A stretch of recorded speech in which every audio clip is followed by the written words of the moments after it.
అది విగ్రహం కాదా? మూర్తి కాదా? అది హిందువులది మూర్తి కాదా? మీరు కాదు ఏ శ్లోకం పెట్టుకున్నారు? మూర్తి కిందికి రాదంట.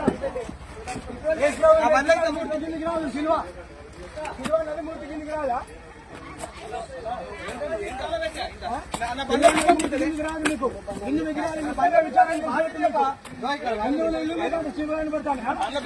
వాళ్ళని ఉండ నేను వాళ్ళ కళ్ళ ముందే కళ పెట్టాలా?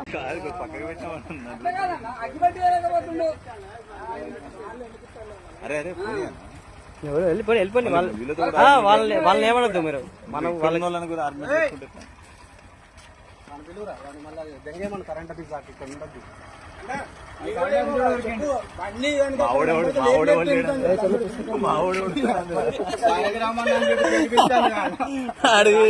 నేను ఒక్కడే కొంచెం మెత్త మాట్లాడతాను అన్న. అందరి దగ్గర ఉండాలి దీంట్లో తప్పులు గిప్పులు అందరూ పక్కా పెట్టండి